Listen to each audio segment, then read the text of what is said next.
الحمدللہ رب العالمین الصلاۃ والسلام علی رسولہ الکریم۔ السلام علیکم ناظرین اکرام۔ یسرنا القرآن نام کی آسان تفسیر کا لیسن نمبر 4.19 ہے، یعنی چوتھے سورہ کا لیسن نمبر 19 اور تھیم ہے سورہ نساء آیت 22، اور ساتھ میں اردو اور English word by word translation بھی اس میں پریزنٹ کیا گیا ہے۔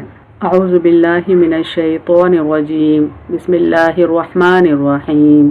وَلَا تَنكِحُوا مَا نَكَحَ آبَاؤُكُم مِّنَ النِّسَاءِ إِلَّا مَا قَدْ سَلَفَ إِنَّهُ كَانَ فَاحِشَةً وَمَقْتًا وَسَاءَ سَبِيلًا۔ ورڈ بائی ورڈ ٹرانسلیشن دیکھیں۔ ولا روٹ ورڈ ہے لام الف سے، مانے اور نہ، اینڈ ناٹ۔ تنکحو نون کاف ہا سے ہے، مانے تم نکاح کرو، یو میری۔ ما میم الف سے، مانے جس سے، ہوں۔ نکاح نون کاف ہا سے، مانے نکاح کیا۔ میرڈ آباؤکم الف با واو سے ہے، مانے تمہارے باپ یا فادرز۔ من میم نون سے، مانے سے، آف۔ النسائی نون سین واو سے ہے، مانے عورتیں، the women۔ الا الف لام لام الف سے ہے، مانے مگر، ایکسپٹ۔ ما میم الف سے، مانے جو، واٹ۔ قد قاف ڈال سے، مانے ہو چکا، ہیز۔ سلف سین لام فا سے، مانے گزر چکا، پاسٹ بیفور۔ انہو الف نون نون سے ہے، مانے بے شک وہ، انڈیڈ اٹ۔ کانا کاف واو نون سے ہے، مانے تھا، واز۔ فاحشہ فا ہا شین سے ہے، مانے فحش، بے حیائی، لیوڈنس اور امورالٹی۔ ومقتا میم قاف تا سے ہے، مانے اور غضب کی بات، اینڈ ہیٹفل اور ایبومینیشن۔ وساء سین واو حمزہ سے، مانے اور برا، اینڈ ایول۔ سبیلا سین با لام سے، مانے راستہ، اوے۔ ورڈ بائی ورڈ ٹرانسلیشن دیکھیں اردو میں۔ ولا تنکحو اور نہ نکاح کرو، ما نکح آباؤکم جس سے نکاح کیا تمہارے باپ نے، من النسائی عورتوں سے، الا ما قد سلف مگر جو گزر چکا، انہ کان فاحشہ بے شک یہ بے حیائی تھی، ومقتا اور غضب کی بات تھی، وساء سبیلا اور بہت ہی برا راستہ تھا۔ کمپلیٹ ٹرانسلیشن دیکھیں۔ اور نہ نکاح کرو جس سے نکاح کیا تمہارے باپ نے عورتوں سے، مگر جو گزر چکا، بے شک یہ بے حیائی تھی اور غضب کی بات تھی اور بہت ہی برا راستہ تھا۔ Phrase by phrase translation English میں دیکھیں۔ وَلَا تَنكِحُوا and marry not مَا نَكَحَ آبَاؤُكُمْ those whom your fathers married مِنَ النِّسَاءِ of women إِلَّا مَا قَدْ سَلَفَ except what is the past إِنَّهُ كَانَ فَاحِشَةً it was ever lewdness وَمَقْتًا and abomination وَسَاءَ سَبِيلًا and an evil way۔ complete translation دیکھیں۔ And marry not those whom your fathers married of women, except what is the past, and it was ever lewdness, and abomination, and an evil way۔ تفسیر آیت دیکھیں۔ آیت کا پہلا freeze ہے وَلَا تَنكِحُوا مَا نَكَحَ آبَاؤُكُم مِّنَ النِّسَاءِ اور نہ نکاح کرو جن عورتوں سے تمہارے باپ نے نکاح کیا۔ اللہ تعالیٰ سوتیلی ماؤں کی حرمت بیان فرماتا ہے اور ان کی تعظیم اور توقیر ظاہر کرتا ہے۔ زمانے جاہلیت میں کچھ لوگ سوتیلی ماؤں سے شادیاں کر لیا کرتے تھے، یہ حرام کر دیا گیا، یہاں تک کہ باپ نے کسی عورت سے صرف نکاح کیا بھی وہ رخصت ہو کر بھی نہیں آئی، مگر طلاق ہو گئی یا باپ مر گیا تو بھی اس کا بیٹا اس کی بیوہ سے نکاح نہیں کر سکتا، یہ کام فحش قرار دیا گیا۔ یعنی جہالت کے دور میں جب کوئی آدمی کا انتقال ہوتا تو اس کی بیوہ سے اس کے سوتیلے بیٹے نکاح کر لیتے، اور عموماً یہ نکاح جبرن ہوتا تھا تاکہ اس کے مال پر قبضہ کر لیں، یا اگر وہ خوبصورت ہوتی تو بھی جبرن اسے نکاح کر لیا جاتا۔ اللہ تعالیٰ اس کام کو حرام قرار دیتے ہیں اور سوتیلی ماؤں کی عزت کرنے کا، ان کی تعظیم کرنے کا حکم دیتے ہیں، یہاں تک کہ اگر باپ نے کسی عورت سے صرف نکاح کیا، اگر وہ رخصت بھی نہیں ہوئی تب بھی اس کا بیٹا اسے نکاح نہیں کر سکتا۔ اسی طرح اگر باپ مر گیا یا بیوی کو طلاق دے دیا تب بھی اس کا بیٹا اس عورت سے نکاح نہیں کر سکتا۔ اللہ تعالیٰ فرماتے ہیں انہو کان فاحشہ بے شک یہ بے حیائی تھی، یعنی ماضی میں جو اس طرح کے کام ہوئے وہ اللہ کی نظر میں بے حیائی ہے، اور اللہ تعالیٰ بے حیائی کے کاموں سے بچنے کا حکم دیتے ہیں، چاہے وہ ظاہر ہو یا باطن ہو۔ سورہ انعام میں فرماتے ہیں وَلَا تَقْرَبُوا الْفَوَاحِشَ مَا ظَهَرَ مِنْهَا وَمَا بَطَنَ کسی برائی، بے حیائی اور فحش کام کے قریب بھی نہ جاؤ، یا وہ بالکل ظاہر ہو خواہ پوشیدہ ہو۔ انہو کان فاحشۃ ومقتا بے شک یہ بے حیائی تھی اور غضب کی بات تھی، یعنی صرف بے حیائی نہیں تھی بلکہ بہت زیادہ غضب ڈھانے والی بات تھی، انتہائی حرام کام تھا۔ گو کہ عمل اس وقت بھی لوگوں کی نظر میں مبغوض تھا، چنانچہ اسے نکاح المقتا کہتے تھے، اور یہ لفظ مقتا سے ہے۔ مقتا کے معنی ہے کسی شخص کو فعل خبیث کا ارتکاب کرتے ہوئے دیکھ کر اسے بغض رکھنا، یعنی کوئی بندہ انتہائی غلط کام کر رہا ہے تو وہ عمل کو دیکھ کر اگر اس سے بغض رکھتا ہے کوئی تو ایسے کام کو مقتا کہتے ہیں۔ یہاں مزید فرمایا کہ کام بڑے بغض کا بھی ہے، یعنی فی نفسہ بھی بڑا برا امر ہے، یعنی جس سے دشمنی پیدا ہوتی ہے، یہ ایسا بڑا برا امر ہے، اس سے باپ بیٹے میں عداوت پڑ جاتی ہے اور دشمنی قائم ہو جاتی ہے۔ یہی مشاہدے میں آیا ہے اور عمر یہ بھی لکھا گیا ہے کہ جو شخص کسی عورت سے دوسرا نکاح کرتا ہے وہ اس کے پہلے خاوند سے بغض رکھتا ہے، یعنی دشمنی رکھتا ہے۔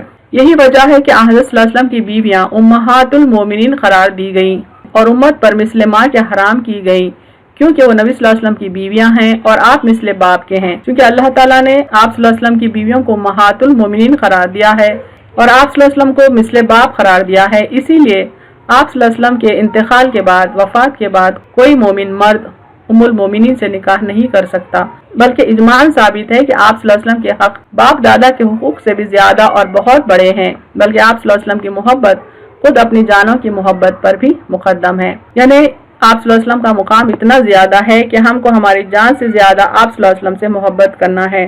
تو یہ سوال ہی نہیں ہوتا کہ کسی مومن بندے کو یہ اجازت دی جائے کہ وہ ام المومنین سے نکاح کرے، جبکہ آپ صلی اللہ علیہ وسلم کی بیویوں کا مقام مومن مردوں کی ماؤں کے برابر قرار دے دیا گیا۔ یہ بھی کہا گیا ہے کہ کام اللہ کے بغض کا موجب ہے اور برا راستہ ہے، یعنی اپنی ماؤں سے نکاح کرنا دراصل برا راستہ ہی نہیں بلکہ اس سے اللہ کی دشمنی مول لینا بھی ہے۔ وساء سبیلا، اور بہت ہی برا راستہ تھا۔ اب جو کام ایسا کرے وہ دین سے مرتد ہے، اسے قتل کر دیا جائے اور اس کا مال بیت المال میں بطور فے کے داخل کر لیا جائے، یعنی اگر کوئی مسلمان بندہ اس طرح کا عمل کرتا ہے تو اس کو قتل کر دینے کا حکم ہے اور اس کا جو بھی مال و متاع ہے وہ حکومت لے لے اور بیت المال میں داخل کر دے۔ اس سلسلے میں کچھ احادیث دیکھیں۔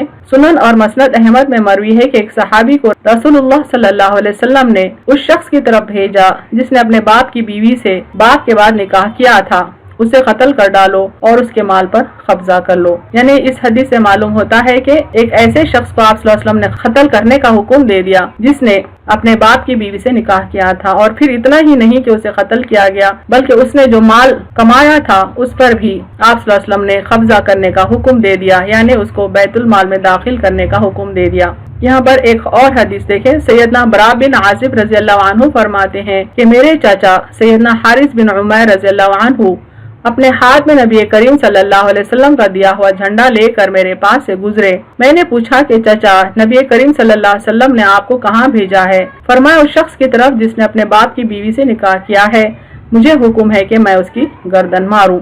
یعنی اس حدیث سے بھی یہ بات ثابت ہو رہی ہے کہ جو شخص اپنی ماں سے نکاح کرتا ہے اس کو قتل کیا جانا چاہیے اسلامی قانون کے تحت۔ تفسیر ابن کثیر کے کچھ پوائنٹس دیکھیں۔ الا ما قد سلف، مگر جو گزر چکا، یعنی جو کچھ ماضی میں ہو چکا، اسلام آنے سے پہلے ہو چکا، اللہ کے احکامات نازل ہونے سے پہلے ہو چکا، وہ اللہ تعالیٰ درگزر کرنے والا ہے۔ اس سے یہ مراد نہیں کہ وہ نکاح قائم رہے گا بلکہ وہ نکاح فسخ کر دیا جائے گا، ڈیزالو کر دیا جائے گا، لیکن اس پر سزا نہیں ہوگی چونکہ وہ نکاح جاہلیت کے دور میں ہوا تھا۔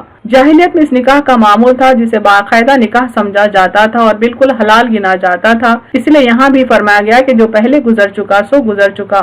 بہر صورت یہ رشتہ امت مسلمہ پر حرام ہے اور نہایت قبیح امر ہے، یعنی امت مسلمہ پر یہ تعلق، یہ رشتہ حرام کر دیا گیا اور اس کو نہایت ہی بڑا گناہ قرار دیا گیا۔ باپ کی منکوحہ سے شادی کرنا کسی صورت میں جائز نہیں ہے، خواہ باپ نے اس عورت سے مباشرت کی ہو یا نہ کی ہو۔ لہٰذا اگر باپ نے کسی عورت سے صرف عقد ہی کیا ہے اور مباشرت نہیں کی تو بھی وہ عورت بیٹے پر ہمیشہ کے لیے حرام ہو جاتی ہے۔ اسی طرح اگر باپ نے کسی عورت سے ناجائز تعلق قائم کیا ہو اور حرام طور پر مخالبت کی ہو، یعنی اس کے ساتھ وقت گزارا ہو، تو وہ عورت بھی اس کے بیٹے پر ہمیشہ کے لیے حرام ہوتی ہے۔ سوتیلی ماں سے نکاح حرام ہے، اس پر تو علماء کا اجماع ہے، یعنی سارے علماء اس بات سے متفق ہیں کہ سوتیلی ماں سے نکاح حرام ہے کہ جس عورت سے باپ نے مباشرت کر لی، خواہ نکاح کر کے، خواہ ملکیت میں لا کر، خواہ شبے سے، وہ عورت بیٹے پر حرام ہے۔ یعنی جب کوئی آدمی کسی عورت سے مخالبت کرتا ہے، اس سے قربت حاصل کرتا ہے، چاہے وہ جائز طریقے سے ہو یا چاہے ناجائز طریقے سے ہو، ہر حال میں اس کی بیوی اس کے بیٹے پر حرام ہو جاتی ہے۔ ہاں اگر جمع نہ ہوا ہو تو صرف مباشرت ہوئی ہو یا وہ اعضاء دیکھے ہوں جن کا دیکھنا اجنبی ہونے کی صورت میں حلال نہ تھا تو اس میں اختلاف ہے۔ امام احمد رحمۃ اللہ علیہ تو اس صورت میں بھی اس عورت کو لڑکے پر حرام بتاتے ہیں، یعنی اس طرح کے کوئی کام کیے ہوں تب بھی اس آدمی کا بیٹا اس عورت سے نکاح نہیں کر سکتا جو کہ ایک اجنبی ہے۔ اہم نکات دیکھیں اس تفسیر کے۔ زمانے جاہلیت میں عورتوں پر کئی قسم کا ظلم ہوتا تھا اور عورتوں کے معاملات کو لے کر کئی قسم کے گناہ سماج میں عام تھے۔ انہی رسومات میں ایک تھی باپ کی بیوہ سے نکاح کرنا، اور عموماً یہ کام جبراً کیا جاتا تھا، جبکہ اس عمل کو منحوس بھی سمجھا جاتا تھا۔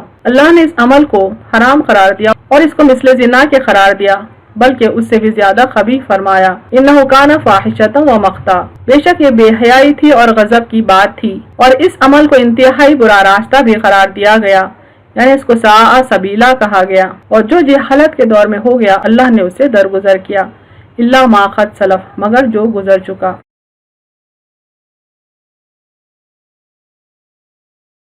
وآخر دعوانا ان الحمد للہ رب العالمین۔